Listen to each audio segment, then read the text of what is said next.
कश्मीर पंडितों पर बनी द कश्मीर फाइल्स ने एक बार फिर उन कश्मीर पंडितों के अंदर उस दर्द को जिंदा कर दिया है जो 32 साल पहले उन्हें मिला था। यानी 1990 में जो घटना हुई थी वो जिस तरीके से फिल्म दर्शाई है, वाकई कश्मीरी पंडितों ने और आम जनता ने जिन्होंने उस फिल्म को देखा है उस दर्द को महसूस किया है। हमारे साथ कुछ लोग हैं, खासतौर से BL त्रसाल जी हैं जो उस समय कश्मीर में थे। किस तरीके के हालात थे हम उनसे बात करेंगे। त्रसाल जी, 1990 की बात करें तो किस तरीके के हालात थे, आपने उस दौर को देखा है? आहिस्ता आहिस्ता बन चुके थे हमारे जाने की, और 90 में एक ऐसा धक्का लगा कि भैया आपको जाना ही है, यहाँ पर निज़ाम मुस्तफ़ा होना है। तो इसलिए जो है वो रात हम भूल नहीं सकते, जो पेरेंट्स हमारे भूल नहीं सकते हैं 90 की रात की, जिसमें हर एक को जाना पड़ा। अपना भाई को भाई का पता नहीं कि वो किस वक्त भाग गया, बाप को बेटे का पता नहीं, अगर वो अलग अलग रहते थे तो उनको ये पता नहीं किस वक्त भाग गया, क्योंकि किस वक्त लड़कियों के साथ वहाँ पर कोई जुल्म न हो जाए, इसलिए भागना पड़ा वहाँ से। जैसे भी जो भी ट्रांसपोर्ट उसको मिला, it was irrespective of this. तो इस तरह से वो जम्मू पलायन कर गए और फिर उसके बाद different parts of the country में। समय यदि हम बात करें, जब ये अनाउंसमेंट हुआ कि यहाँ पर जो हुकूमत चेंज होने वाली है, आपको यहाँ से छोड़ के जाना पड़ेगा, तो क्या इस तरीके से मनोभाव थे? There was no government, it was the people, lakhs of people on the streets।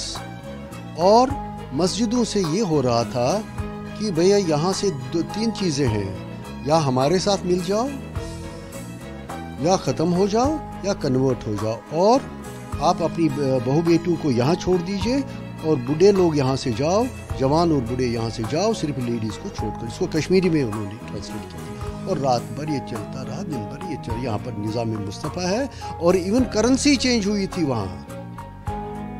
Indian currency अगर आप देते थे तो वहाँ से वो दूसरी मुस्लिम करेंसी देते थे। ये है, ये तो हो गया अब यार, टाइमिंग चेंज कर दी, पाकिस्तान टाइम्स में जो समय था वो पाकिस्तान 1 घंटा आधा घंटा उसके साथ हिसाब इतना हो चुका था। गवर्नमेंट वो स्लीपिंग, फारूक अब्दुल्ला साहब ने सीधे रिजिग्नेशन दे दिया और इंग्लैंड चले गए और हमें भगवान के भरोसे छोड़ दिया। समय ये बात करें तो आपके बच्चे भी होंगे, काफ़ी छोटे होंगे, आपके पेरेंट्स भी होंगे, तो किस तरीके की मनोदशा थी कि अब क्या करना है आगे? नथिंग, कुछ भी नहीं दिख रहा। It was a horrible scene. कौन किस वक्त भागा ये पता नहीं, सारा छोड़कर everything they left there, their mansions, their property, their everything. कहना चाहते हैं, और जिस तरीके से आपके चेहरे का भाव मैं पढ़ पा रहा हूँ, कहीं ना कहीं वो रिकॉग्नाइज हो रहा है, आपके दिमाग में एक इमेजनरी चल रही है। देखिए, उस वक्त ऐसा किया, जितने भी घर में एल्डर्स थे उन्होंने सबको, बहुओं बेटियों को बता के रखा, सिलेंडर्स तैयार रखे कि अगर कोई आया हम सिलेंडर खोल देंगे और आग लगा देंगे। इतना टॉर्चर हुआ है वहाँ पर। खासतौर से चूँकि आप महिला हैं और जिस तरीके से कहा जा रहा था कि महिलाओं को छोड़ दिया जाए, तो क्या स्थिति होती है उस समय जब आपके बच्चे छोटे होते हैं? तो किस तरीके का भाव रहता है, क्या सा डर रहता है? कुछ भी नहीं पता, ही समझ नहीं आता, उस वक्त सोच ही नहीं सकता, बिल्कुल लॉक लग जाता है। ना हम सोच सकते हैं कि आगे जाए, पीछे जाए, कहाँ जाए। But that was too much कि भाई सिलेंडर्स तैयार रखे थे सबने घरों में, और बच्चों को बताया भी गया था अगर कोई आएगा हम ऐसा करेंगे। तो उस समय आप क्या आपस में बातचीत कर पा रहे थे कि कैसे निकलना है, कि एकदम सब कुछ ब्लैंक हो गया था कि अब हम ही हैं, यदि घर में 2 लोग हैं तो सिर्फ 2 ही लोग? नहीं, कुछ भी नहीं कर सकते थे। आवाज़ तो निकल ही नहीं रही थी किसी की, कि कहीं घर से बाहर ना आवाज़ निकले, किसी को पता ना लगे कि अंदर कोई बैठा है। बिल्कुल ब्लैक आउट, लाइटें बंद, सब कुछ बंद, एक कमरे में दुबक के बैठे थे सारे। कुछ भी नहीं। मोबाइल कहाँ था? लैंडलाइन थी ज्यादा, वो भी कितने घरों में? किसी किसी घर में। हर एक के घर मार्क हुए थे, क्रॉस लगा होता, यहाँ पर खत्म होना है इस घर को, ये हिंदू का घर है। पड़ोसी ने भी कहा भैया आप जाओ, we can't take any guarantee. मेरा classmate and bosom friend, director Doordarshan लसकोल, यहाँ पर उसकी गोली मारी। 7 दिन वो स्टेशन पे ही रहा। माँ ने कहा भैया एक दिन तो आ जाओ। वो रात के 10 बजे गया घर, उसको ड्राइवर ने इन्फॉर्म किया मिलिटेंट्स को, ही इज कमिंग होम। उसको वहाँ घर के दरवाजे पर शूट किया। मेरी भाभी की जो है कजिन, उसको रेप किया, उसको आरे पर चीरा। उसको बेचारी, वो गवर्नमेंट टीचर थी, उसको वहाँ से मैसेज आया कि आप आ जाओ, सैलरी ले जाओ। नेचुरली गांव में थे, छोटे से घर में रहते थे, इतनी ज़्यादा वो नहीं थी। वो गई और उसे मैं उसको और 2 के 3 बच्चे थे उसके। हमारे भी 4-5 रिश्तेदार मारे गए, ऐसी बात नहीं। मेरी भाभी के जीजा थे, ही वॉज प्रिंसिपल दिया, वो जाने को तैयार ही नहीं थे। उसने कहा मैं तो इन्हीं के लोगों के बच्चों को पढ़ा रहा हूँ। नहीं, एक दिन आ गए गली में, जो गोली मारी, खत्म। एक और रिश्तेदार था, वो बेचारे पामपुर वहाँ एक विलेज है जहाँ पर ये केसर उगता है, उसके इन-लॉज वहाँ थे, वो उनसे मिलने के लिए गया। किसी को पता लगा कि इनका दामाद आ गया। जो ही वो आया, मोटा मोटा नाम था उनका, तो आ गए और उधर ही बेड के नीचे मारा, शूट किया। दर्दनाक वो समय था, इस तरीके से आरी से काटा और महिलाओं के साथ दुष्कर्म किया। जैसे बता रहे हैं कि आपकी भाभी के साथ भी, हालांकि ये वो हम समझ सकते हैं। लड़की थी मेरी दुरानी के, वो कश्मीर फाइल में है। वो फिल्म भी देखी है, तो क्या लगता है जो घटना हुई थी? फिल्म में जो कुछ है वो सिर्फ 10% है, क्योंकि वो हम भी रियलाइज करते हैं वो बेचारा 3 घंटे में क्या क्या दिखाएगा। ये रियलिटी बाहर आ गई। जैसे अब वो दर्दनाक रात तो आपने वहाँ बिताई है, और उसके बाद जब अभी भी कई बार आपको लगता होगा, याद आता होगा, तो ऐसा लगता होगा कि हाँ किस तरीके की वो रात थी, तो कहीं ना कहीं एक बार फिर से डर और सहम जाते हैं। हमने एक ही चीज़ किया, हमने न बंदूक उठाई, न तलवार उठाई, न कुछ उठाई। हमने एक ही कमरे में, जैसे मैं ही कहूँ मेरी बहन, एक ही कमरे में बैठ के बच्चों को पढ़ाया। हमने सिर्फ बच्चों को पढ़ाया बस। और इस वक्त सारे बच्चे भगवान की मेहरबानी से वेल सेटल्ड हैं, सब कश्मीरियों के बच्चे, बिकॉज़ वी आर 100% एजुकेटेड। सभी के साथ जो घटना हुई है उसके साथ कहीं ना कहीं आज भी वो दर्द कायम है। उनकी बहन भी है। अब मतलब माफ़ी चाहता हूँ, मैं ये बात कर रहा हूँ, आपकी आंखों में भी नमी नज़र आ रही है, लेकिन चूँकि विषय ऐसा है, चर्चा करना चाहते हैं, क्योंकि हम भी नहीं चाहते कोई दुखी हो। लेकिन वो जो सच जो अभी तक शायद छुपा था, या लोग कह रहे हैं कि अब सामने आया है। इतनी बड़ी मुश्किल से निकले, ट्रक भेजा किसी ने, कैसे निकले हम, पीछे कैसे बैठे, ऐसे उठाया सामान, इतना छोड़ दिया आराम से, जितना क्योंकि जम्मू में कुछ नहीं था ना जहाँ रहने के लिए। हमारे 2 बच्चे थे और मेरे बड़े भाई साहब भी थे, फादर इन लॉ भी थे। तब तक कैसे कितनी मुश्किल से वहाँ निकाला। आपका खुद का घर था, पूरा परिवार था? खुद का घर नहीं, 24 कमरे का ये था, बहुत बड़ा, 5 स्टोरी। और करण नगर फेमस मानी जाती है, उस कॉलोनी में रहते थे। ज़मीन थी, बहुत बड़ा मकान था, फिर लाल चौक में दुकान थी। मेरे हस्बैंड के साथ आए थे उनको लेने के लिए ऑटो में, तो वहाँ फादर इन लॉ थे। उन्होंने कुछ तरीके से, उनको कुछ शक हुआ, उन्होंने बड़े प्यार से उसको बोला मेरे को बेटा कोर्ट तक जाना है, मेरे को काम है, अब आधे घंटे के बाद आ जाए। पता नहीं भगवान की मर्जी से उसने माना भी। उसी टाइम हमने शटल नीचे लॉक लगाया, वो चले गए। फिर आए जम्मू। पहले हम लोगों को शिफ्ट किया था, लेडीज़ थी, मेरी जिठानी थी, उनकी 3 बेटियां थी, मेरा एक बेटा और बेटी थी। तो ऐसे करके मतलब खासतौर से अनाउंसमेंट किए जा रहे थे कि महिलाओं को छोड़ के चले जाओ, या जिंदा जाना है तो अकेले चले जाओ। तो उस समय कहीं ना कहीं ये तो मस्जिदों में जाके बोलते थे, आप लोग चले जाओ, लेडीज़ को यहाँ छोड़ो, लड़कियों को। इस डर के मारे भी तो चले गए ना। जहाँ जिसको कहीं से भी मौका मिला, कैसे पैदल, वो जितना मिला हाथ में, चले गए। सबसे बड़ी मतलब जिम्मेदारी कहें, टारगेट यही था कि कैसे जिंदा यहाँ से निकलना है, कैसे अपनी इज्जत बचाना है, बच्चों को लेके जाना है। वही चीज़ है ना, वही ट्रक। कैसे मेरे ब्रदर थे तब तक सोनवार में, वो थोड़ा सेफ एरिया माना जाता, डिफेंस का है। उन्होंने वहाँ से ट्रक भेजा करण नगर, वहाँ वो रात भर वहीं ग्राउंड में रहे। हमारी बड़ी ज़मीन भी थी वहाँ, जब तक थोड़ा थोड़ा सामान उसमें डाला और सुबह निकल गए, कैसे भी ताला लगा के। फिर कुछ दिन के बाद मेरे हस्बैंड, ये मेरे फादर इन लॉ भी चले गए वापस की दुकान में वहाँ। फिर ये आ गए कुछ दिन बाद, पैसे भी देते थे, ऐसा नहीं है। वो आया था बंदा ऑटो में, आप मेरे साथ चलो, थोड़ा काम है आपसे, मैं छोड़ दूंगा वापस। तब तक मेरे फादर इन लॉ को कुछ शक नहीं हुआ, उनको लगा ये सामान लेने आया होगा। वो अपने उसमें हिसाब किताब करने में बिजी थे। जब उनको शक हुआ ना, तो उन्होंने थोड़ा बोल्डली उससे बोला 10 मिनट के बाद आजा बेटा, मेरे को कोर्ट तक जाना है। मतलब इस तरीके से थ्रेट भी किया कि हाँ आप 10 मिनट के लिए हमारे साथ चलिए। हाँ, वो तो फिर थोड़ा भेजने वाले थे वापस, तो ऐसे दिखा रहे। फिर थोड़ा वो छोड़ने, ऑटो लेके आया था, वो ऑटो में वापस गया। और हाँ, उसका एक हाथ जैकेट में था, वो निकाला नहीं था उसने, उसके हाथ में था पिस्टल या कुछ भी, जो भी। कई बार होता है कि हम अकेले रहते हैं तो दिमाग में चीज़ें आती हैं, सोचते हैं, तो ऐसे बच्चों को भी बताते होंगे, तो क्या रिएक्शन होते हैं?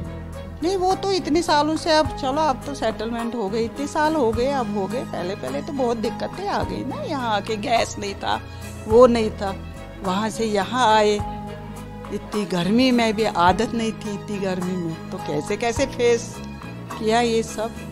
क्राइसिस भी रहा हुआ क्योंकि जब वहाँ से पूरा सब कुछ छोड़ के आए। हमारे पास तो कुछ है, हमारे पास नौकरी नहीं थी ना, ये तो हमारा तो प्राइवेट ही था ना, बिजनेस पे, दुकान पे ही था। मेरे हस्बैंड थे और मेरे भाई, वो उनके बड़े भाई साहब थे, 2 ब्रदर थे, उसी पे था सारा घर का। वो आने के बाद कैसे शुरुआत किया, अब इन लोगों ने थोड़ा और क्या जॉब अब ढूंढा, फिर प्राइवेट में गए, फैक्ट्री मंडी द्वीप जाने लगे, ऐसे ऐसे करके बहुत सारी चीज़ें सामान हो रही, तो आप लौटना चाहते हैं क्या? अब मेरे को लगा वो कोई इंटरेस्ट भी नहीं रहा इतना वहाँ जाने, और सेफ्टी भी कौन सी है, वहाँ जाएंगे तो क्या करेंगे, सेफ्टी थोड़ा है। अगर कोई देगा, मोदी जी बोलेंगे मैं सेफ्टी दे देंगे, कोई गारंटी भाई कोई कुछ नहीं करेगा, तब हो सकता भाई कितने लोग उस जगह से ही। हाँ, वो अटैचमेंट तो अब जितने पले हैं बड़े इतने हो गए, एक घटना ने सब नफरत पैदा कर दी कि अब नहीं जाना। मन भी नहीं करता, ये सीधी सी बात ये है, अब इतना वो नहीं रहा, क्योंकि वही डर बैठा है ना दिमाग में, चाहे कितने भी उम्र हो जाएगी तो वो थोड़ा डर बैठा है। अभी तक मेरे हस्बैंड के दिमाग में वही घूमता था, कैसे आए थे कैसे। आपने भी फिल्म देखी है, कुछ राजनीतिक इच्छा शक्ति की कमी रही कि अभी तक या तो फिल्म भी नहीं आई, ना कभी कश्मीरी पंडितों का दर्द समझने की किसी ने कोशिश? वो तो उनका है ना गवर्नमेंट, और कांग्रेस, अभी तक तो कांग्रेस ही चल रही थी ना, कम से कम थोड़ा कभी कभी तो कुछ टीवी पर बताते हैं, बाकी वैसे कांग्रेस ही दबाया सब, तभी मीडिया नहीं था। कभी आप लोग मन करता है कि एक बार जाएं जम्मू घूमने या कुछ, उसके बाद कभी जाते रहते? तो जाते हैं, ऐसा कुछ नहीं, कश्मीर अलग है, जम्मू अलग है। कश्मीर एक बार गए हैं, उसके बाद भी गए थे। नहीं, उस जगह जहाँ पे आपका घर था या आपका बिजनेस था कभी? हाँ, देखा, वो भी टैक्सी में बैठ के, गाड़ी में बैठ के, दुकान भी देखा, वहाँ उधर भी गए थे जहाँ मकान था, गए थे। अब आपको जिनके पास होगा कभी उनसे बात की? किसे पता वो ने किसने लिया क्या लिया, वो सब नहीं पता है किसने को, उनसे तो नहीं बात की, मगर गए थे उधर। उस घर में या उस दुकान में नहीं गए, उनसे बात नहीं की कि हाँ यार ये हमारा घर?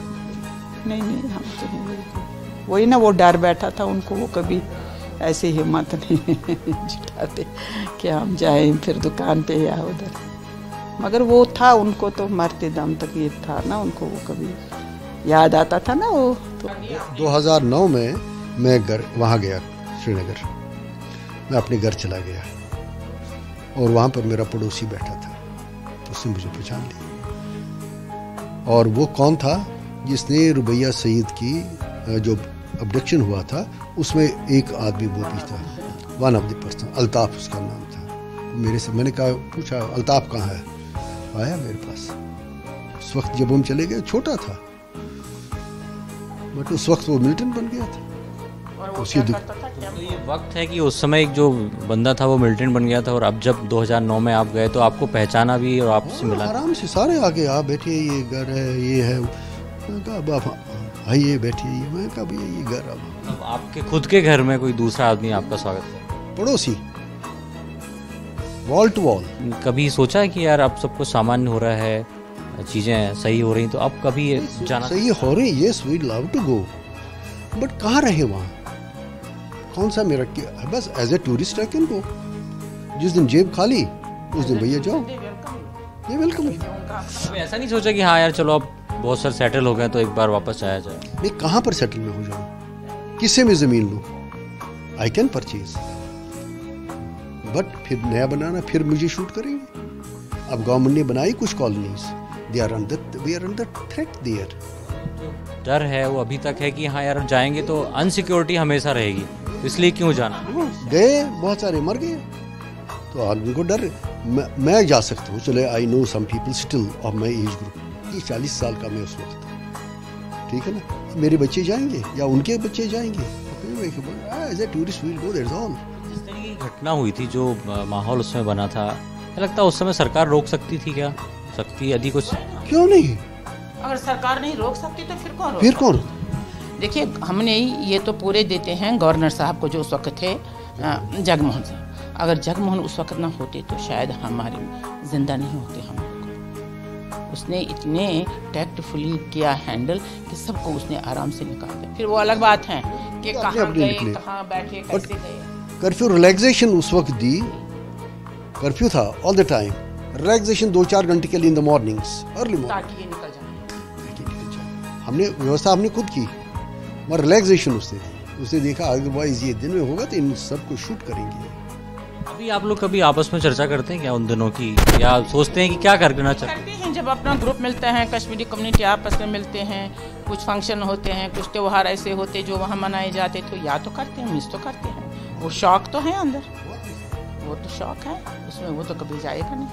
आपने बच्चों को भी बताया होगा कि इस तरह की घटना थी, तो बच्चों का क्या रिएक्शन रहता है? वो कश्मीर जाना चाहते हैं कभी एज अ टूरिस्ट, या उस घर को देखना चाहते हैं? तो अब तो बच्चों को तो कोई इंटरेस्ट नहीं, बच्चों को कोई इंटरेस्ट नहीं। एज ए टूरिस्ट ठीक है, वो जाना चाहते हैं, देखना चाहते हैं, बट अब सेटल वहाँ होना तो उनका कोई ये है।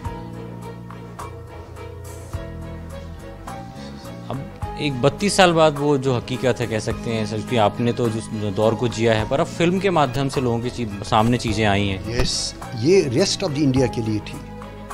इट इज़ नॉट कश्मीर जो हमने जेला, it is for rest of India. जो यूथ है, new generation, they will see कि हम कहाँ रह रहे हैं, किस कंडीशंस में, आगे आपको 50 साल के बाद क्या होना है इंडिया में।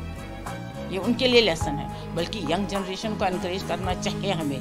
हमने तो भुगत लिया, हमारे देखने से कुछ नहीं हुआ, हमने जो वहाँ देखा, वो जो हमने भुगता वो हमने देखा, बट जो कमिंग जनरेशन है, न्यू जनरेशन, जो यंगर जनरेशन है, उनको भी पता चलना चाहिए कि हकीकत, उनके लिए ये है बहुत ज़रूरी देखना। छोटी सी चीज़ है, इंडिया पाकिस्तान मैच होता है हरियाणा में, वहाँ पर वो 4 बच्चे होते हैं, वो वहाँ पर दम मचाते हैं और कहते हैं पाकिस्तान जिंदाबाद। वो 4 बच्चे, फिर उनके साथ किसने किया, फिर वो उठते हैं सारे, अरे इनके साथ जो है बहुत बुरा हुआ, ये हुआ, माइनॉरिटी है। अरे भाई हमारा देखो, जब वो वहाँ थे, इंडिया जीते, हमारे घर में पत्थर, पाकिस्तान जीते, हमारे घर पर पत्थर, हम बाहर नहीं जा सकते थे। 26 जनवरी 15 अगस्त पत्थर जो है ओ बहुत सालों से, जब से छोटे कर पूरी उम्र तो हमने पत्थर ही पत्थर देखे, चाहे हम कॉलेज में भी गए, यूनिवर्सिटीज़ में भी पढ़े, फिर वो तो साथ, डर तो हमेशा रहता था, डर तो हमेशा रहता था। माँ बाप तो बेचारे परेशान हो हमेशा रहते थे कि लेट हो गई लड़की, क्यों लेट हो गई, कैसा हो गया, ये तो डर रहता था। डर में तो बल्कि मेरे को तो इस पर पता नहीं बोलना चाहिए नहीं कि भाई हम उस डर से तो मुक्त हो गए, आप कम से कम आज़ादी ज़िंदगी जी रहे हैं कि हाँ अब कोई डर नहीं है, जहाँ रह रहे हैं बढ़िया नहीं है। बच्चा गया ये तो नहीं कोई डर है। आप विश्वास नहीं करेंगे, मेरी बेटी थी, वो कॉलेज शुरू करती थी यहाँ, तो सुबह 5 बजे जाती थी। उसकी दादी सारे यहीं थे, पर आए थे, उसको इतना डर लगता था कि 5 बजे सुबह गई लड़की, स्कूटर पर गई, क्योंकि एक्चुअली क्या था, उसको वहाँ का दिमाग में था, वहाँ तो हम निकलते नहीं थे, देने बिल्कुल ही माँ बाप अलाउ करते थे नहीं, अभी रोशनी नहीं है, कोई रास्ते में कोई रोकेगा वो करेगा, उतना वो बाहर खड़ी रहती थी, जितनी देर वो वापस आती थी। जो कश्मीर का डर था वो यहाँ तक रहा कि यार यहाँ भी कहीं ऐसा ना हो, इसलिए एक डर रहता था कि बेटी गई है तो जब तक घर वापस नहीं आएगी तब तक दिल की धड़कन बढ़ती होता है, क्या करेंगे आप इसमें, तो बहुत ज़्यादा। बट ये है कि भाई इसके लिए गवर्नमेंट जिम्मेवार है, हम और किसी को नहीं, इसके लिए कांग्रेस गवर्नमेंट है उस वक्त जो थी।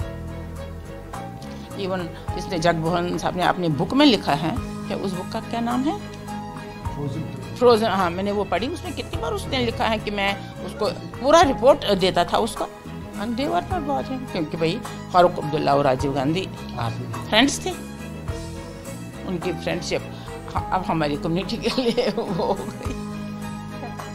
फिल्म ने तो एक सच्चाई सबको सामने रख दी है, सभी लोग फिल्म देखने जा रहे हैं, आम जनता भी काफ़ी इनकरेज कर रही फिल्म को लेकर। तो बहुत ज़्यादा सच्चाई है इसमें, एक हम कहते हैं कि इसने कितनी मेहनत की है, इन्होंने कितनी मेहनत की है, एक एक चीज़ इन्होंने निकाला है।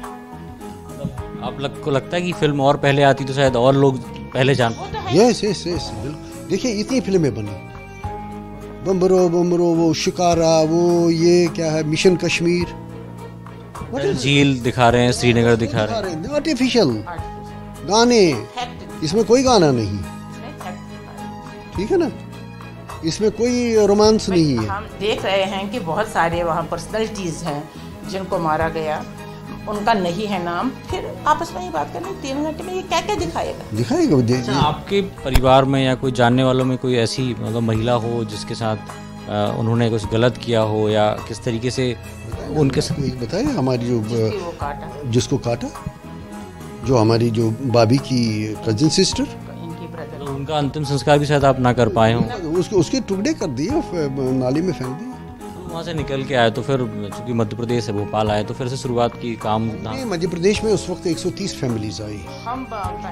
हम पहले थे। मैंने उस वक्त बहुत जितना भी मुझसे हो सका, दिन हमने बीजेपी और बहुत सारे लोगों से कांटेक्ट किया, RSS, उनको राशन, उनको मंदिरों में बिठाया, लोगों से रिक्वेस्ट की, वो जो लाल घाटी का मंदिर है वहाँ पर लोग बैठे रहे, लोगों से रिक्वेस्ट की भैया इनको अकोमोडेट कर लो, करके मकान ढूंढे इन लोगों के लिए, सबके लिए। फिर एकदम गर्म मौसम आ गया, उनको आदत नहीं थी। मुझे याद है पहली दिवाली जब आई, हम ऑलरेडी यहाँ थे उस वक़्त, फिर बहुत मिस कर रहे थे लोग। हम यहाँ उसमें BHL में रहते थे, N4 में, तो फिर सबको घर बुलाया था मैंने कहा ये इनको लगेगा कि हम भी घर में हैं, इकट्ठे 1-8 घंटा बैठे थे। कश्मीर चूँकि ठंडा प्रदेश माना जाता है, और जब मध्य प्रदेश आए हो तो गर्मी, मौसम भी प्रतिकूल है और हालात भी प्रतिकूल हैं, ना रहने के लिए घर है, ना खाने के लिए बेहतर रोटी है। खराब थी। माय पेरेंट्स बहुत हालत खराब थी। My father died Jammu, my mother, क्या करें, बेचारे बहुत परेशान थे। वहाँ पर भी वही गर्मी थी। ब्रदर को फिर Jammu, he was government of J&K government का एम्प्लॉई था। इतने साल गुजर गए, आप ऐसे आपकी कम्युनिटी के लोग कहें या जो आपके रिलेशन में हो, कभी किसी ने ये कहा कि हाँ यार आपको ठीक हो गया है तो क्यों ना हम वापस? सबने कहा ठीक हो गया, मगर कहाँ जाए, मगर कोई नहीं कह रहे कि वापस जाए। ठीक तो है, क्योंकि भाई है नहीं कहाँ, और हमें पता है हमने इतना झेला है, क्या हमारी इतनी अब सहन शक्ति और है दोबारा झेलने की? सवाल ही नहीं है, कहाँ से झेल पाएंगे? हर एक चीज़ की तो एक आती है। 1-1.5 महीने के लिए कहीं पर कमरा ले लिया सिक्योरिटी एरिया में, गर्मियों में बैठ गए वापस, दैट्स ऑल। तो इसलिए ये हकीकत है, हकीकत। गवर्नमेंट कोशिश तो कर रही है, अब देखते हैं, हम भी बहुत कोशिश कर रही है ये गवर्नमेंट, अब देखते हैं क्या होगा। बहुत ये किया, they could never expect 370 will go, 35A will go, उसी से उनकी कमर टूट गई। और इस पर हमारे और अपने लोग हैं जो कहते हैं ये नहीं होना चाहिए। किसको डिप्राइव किया? वहाँ का आदमी ले सकता है यहाँ ज़मीन, यहाँ का आप नहीं ले सकते, आप ले सकते हैं। 2-3 जनों को लिया तो उनको मारा ना, 2-3 जनों ने लिया था ना वहाँ, वो जो था एक मिठाई वाला, बिजनेस वाला, दो बिजनेस वालों को तो मारा। ज़मीन ली थी उन्होंने, ज़मीन नहीं ली थी शायद, उनको मिला था वो गवर्नमेंट की तरफ से परमानेंट, वो क्या अभी इतना तो नहीं मालूम। तो बिल्कुल ये वो चेहरे हैं, या कह सकते हैं कि ये वो लोग हैं जिन्होंने 1990 में उस रात को जिया है। यानी कह सकते हैं वो रात शायद काली भी हम कह सकते हैं, क्योंकि 8 घंटे 9 घंटे की रात होती है, लेकिन शायद इनको ऐसा लगता था कि ये ज़िंदगी की सबसे लंबी रात है जो कट नहीं रही है। परिवार के लोगों में डर था, रिश्तेदारों को मारा जा रहा था, और बहुत ही भयानक, दर्दनाक, पीड़ादायक वो रात थी, जो आज भी अब कभी ये सोचते हैं, विचारते हैं तो कहीं ना कहीं रोंगटे खड़े हो जाते हैं। और जिस तरीके से उन्होंने फिल्म के बारे में कहा है कि वो कश्मीर द फाइल्स, वो उस फाइल का एक पेज है, हकीकत उससे और भी ज़्यादा है। यानी कह सकते हैं कि जो दिखाया गया है वो तो सच है ही, लेकिन बहुत कुछ सच ऐसा भी है जो शायद 1 घंटे 3 घंटे की फिल्म में नहीं दिखाया जा सकता। अश्विनी सिंह के साथ सूरज शर्मा, बंसल न्यूज़, भोपाल।